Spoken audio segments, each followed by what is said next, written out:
Баршаңызға қайырлы күн. Бүгін сіздерге нағыз құлпынай тортының рецептісін ұсынамын. Бұл торттың корждарына құлпынай қосылып жасалады, ал кремін мен пломбир кремін пайдаландым. Кремін қалауыңызша өзгертсеңіз де болады. Корждары өте нәзік болып шығады. Сіздерге міндетті түрде ұнайтынына сенімдімін. Міндетті түрде видеоны соңына дейін қарап, комментарий және де лайк жазып қойыңыздар.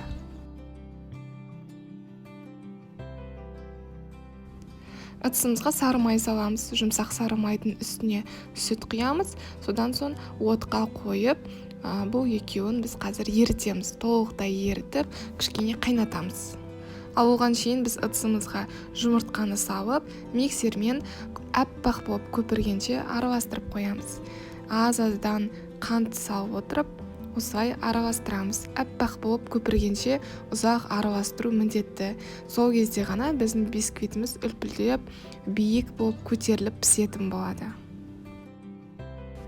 Мінекей осындай аппақ болып араласты, өте жақсы болып көпірді.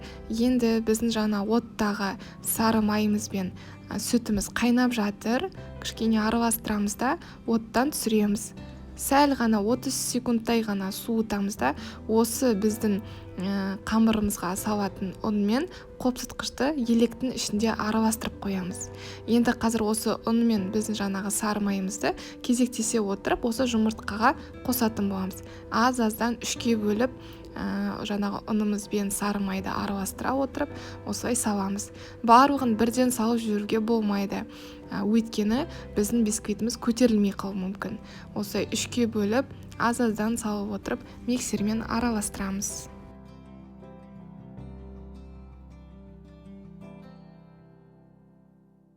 Осындай сұйықтықта қамыр шығуы керек. Енді бұл қамырға біз қазір ұсақтап туралған құлпынайды қосамыз. Құлпынайдың өзін қоспаған жөн. Бұған 2 шай қасық крахмалды қосып араластырамыз. Егер сізде мұздатылған құлпынай болса, тіптен жақсы. Осылай крахмалмен араластырып барып, біз қамырға қосамыз. Сол кезде құлпынай астына барлығы түсіп кетпей, әдемі болып, бисквиттің орталарында әдемі болып пісетін болады.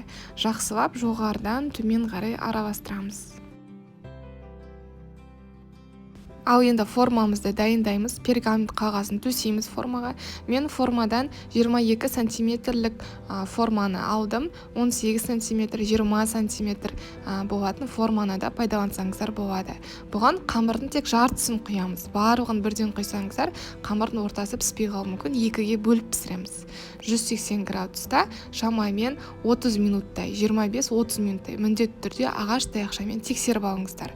Содан соң осылай біз формадан босатып, суытып қоямыз. Қамырымызды міндетті түрде суыту керек. Содан соң 2 шыққан біздің коржымызды ортасын 2-ге бөліп, осылай 4 корж шығарамыз. Кремге мен пломбир кремін пайдаландым деп басында айттым. Менің каналымда басқа да кремнің түрлері өте көп. Осы видеоның астына, яғни описанияға мен кремнің ссылкаларын тастаймын. Қалауыңызша өзіңізге ұнаған кремді жағып пайдалансаңыз да болады. Бұл кремнің мен арасына құлпынайды ұсақтап, турап салдым. Сонда бұл өте дәмді болады. Кәдімгі құлпынай торты екенін көрсететін болады. Сол себептен де өте ұсақ қылып, осылай құлпынайды турап салсаңыздар дәмді болады. Тортты мен осындай шеңберде жинаймын, сол кезде торттың формасы түзу болып шығады. Егер қаласаңыздар, шеңберсізде осылай жинай берсеңіздер болады. Бізде 4 корж шықты, 4 коржға тепе-тең бөлікте кремді жағып, арасына құлпынайды салып, осылай тортымызды толықтай жинаймыз.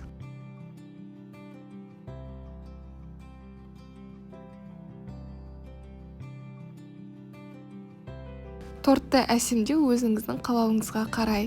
Мен беткі жағына көп мөлшерде крем қосып, жандарына керісінше осындай корждары көрініп тұратындай әдейі ашық қалдырамын.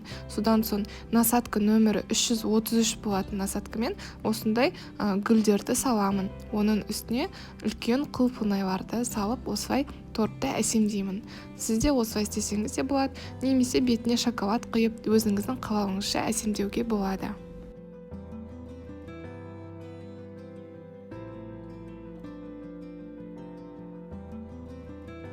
жандарына ұсақтап туралған құлпынайларды осылай жабыстырамыз. Сол кезде одан да әдемі ерекше болып көрінеді. Дайын тортты тоңазытқышқа бірнеше сағатқа салып қойсаңыздар, кремі сіңіп, торт одан сайын жұмсақ, нәзік болады. Мен сіздерге солай кеңес етер едім. Мен өзім тоңазытқышта 3 сағаттай ұстадым. Бірақ егер сіздер асығыс болсаңыздар, бірден кесе берсеңіз де болады. Ал енді тортымызды кесіп, дәмін бірге көрелік. Қараңыздар, видеодан көрініп жатырған болар. Тортты кескеннің өзінде өте сондай жұмсақ, нәзік болып кесіледі. Ортасы осындай болып шығады. Торт шынымен өте дәмді болып шықты. Құлпынайды сүйетін жандар үшін бұл таптырмас рецепт деп ойлаймын. Міндетті түрде дайындап көріңіздер. Каналға тіркелуді ұмытпаңыздар. Қош сау болыңыздар.